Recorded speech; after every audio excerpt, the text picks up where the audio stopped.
ঘৰৰ কাম বন নকৰি মই অনবৰতে ফেচবুকতে লাগি নাথাকোঁ দেই। ঘৰৰ কামটো আছে, তাৰ উপৰি বুমনৰ নিচিনা ল'ৰা এটা চম্ভালাটো কিমান কষ্ট কাম সেইখিনি কেৱল মইহে জানো। আৰু বুমনটো কিমান দুষ্ট আপোনালোকে তাৰ ভিডিঅ'বিলাক দেখি চাগে অনুমান কৰিব পাৰিছেই।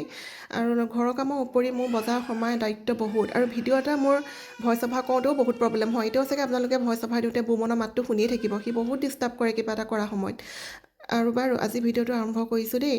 মই সুস্মিতাই মোৰ নতুন এটা ভিডিঅ'লৈ সকলোকে স্বাগতম জনালোঁ। এতিয়া মই সকলোকে খুৱাই বোৱাই থৈ দুপৰীয়া গোটৰ মিটিং আছে, সেইকাৰণে তালৈ যাবলৈকে ওলাই আহিছোঁ।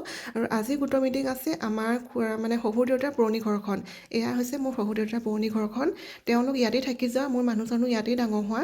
আমি তাৰ পৰা এতিয়া আগলৈ উঠি গ'লোঁ, কিন্তু আমাৰ বংশ পৰিয়ালখিনি সকলোখিনি ইয়াতেই ওচৰা ওচৰিকৈ আছে। আৰু খুৰা শহুৰৰ বোৱাৰীগৰাকী আমি একেটা গোটতেই আছোঁ, মানে মোৰ যাৰ কথা কৈছোঁ তাইক বাৰু আপোনালোকে মোৰ ভিডিঅ'ত দেখিছেই আগতে। আমি সকলোখিনি একেটা গোটতেই আছোঁ। আজি তেওঁলোকৰ ঘৰতে গোটৰ মিটিং আছিলে, এয়া গোটৰ মিটিঙলৈ আহিলোঁ। আৰু গোটৰ মিটিঙলৈ আহি প্ৰথমে চাহহে খাইছোঁ। এয়া আকৌ মোৰ খুৰী হৈছে দেই। চাহ তাহ খালোঁ। আৰু আজিকালি গোটৰ মিটিং হোৱাৰ পৰা মানে এটা কথাই ভাল হৈছে, সকলোৰে মাজত মিলা মিছাটো বাঢ়িছে। আৰু আগতে নোযোৱা মানুহক হ'লেও মানে আজিকালি যাওঁ আৰু গোটৰ মিটিঙে লৈ যায়। বাৰু এতিয়া তেওঁলোকৰ মই গাহৰি ফাৰ্ম এখন এবাৰ দেখুৱাই দিছোঁ দেই। এয়া মোৰ দেৱৰজনে আজি কেইবাবছৰৰ পৰা গাহৰি পালন কৰি আছে, আৰু সি এই ব্যৱসায়টো কৰি বহুত লাভান্বিত হৈছে। বৰ্তমান সি সকলোৰে কাৰণে এক আদৰ্শ হৈ পৰিছে।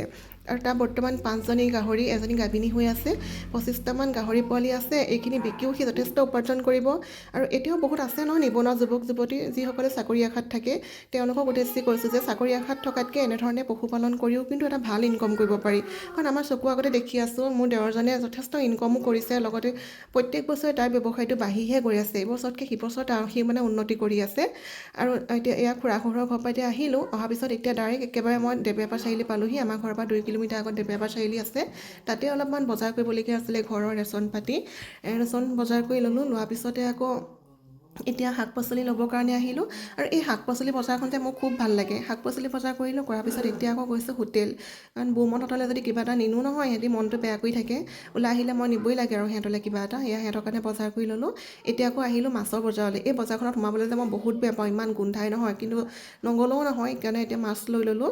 আৰু এতিয়া বজাৰ চজাৰ কৰি পেলাই ঘৰ সোমাইছোঁ। এয়া ভাগিনটো দেখিছে নাই, সি মোক দেখি আকৌ কিনো হাঁহি উঠিছে ক'ব নোৱাৰোঁ, খুব হাঁহিছে। মোৰো তাক দেখি হাঁহিয়ে উঠিছে, বোলো মাহীয়ে ইমান ডাঙৰ গধুৰ বেগকেইটা লৈ আহিছে, ধৰি দিওঁ বোলে, সি আকৌ হাঁহি আছে। এতিয়া ঘৰলৈ অহাৰ পিছত আকৌ মই ভাত চাত ৰান্ধিলোঁ, মাছ লৈ আহিছিলোঁ যিহেতু, মাছ ৰান্ধিলোঁ। এতিয়া ভাত বনাই বুমনক খুৱাবৰ কাৰণে লৈছোঁ। আৰু বুমনৰ আকৌ কি আছে, কেতিয়াবা টেবুলত খাব, কেতিয়াবা বিচনাত, মানে তাৰ নিজৰ ইচ্ছামতেহে সি চব কাম কৰে। তাক মানে ৰাখিবলৈ ইমান দুষ্ট, অকণমান দিগদাৰ হৈ যায় মোক চম্ভালাটো। আৰু সেয়া ভাত খুৱাব লৈছোঁ, সি এতিয়া ভাত নাখায়। তাক বোলে মই ধমকি দিছিলোঁ, সি মোক বেয়া পাই আছে হেনো। আৰু আজিৰ ভিডিঅ'টো ইমানেই আছিলে দেই। ময়ো এতিয়া বুমনক খুৱাই বোৱাই লওঁ। ভিডিঅ'টো শেষলৈকে চালে সকলোকে ধন্যবাদ। আৰু যদি চাই ভাল পালে লাইক কমেণ্ট কৰিব দেই। বাই, থেংক ইউ।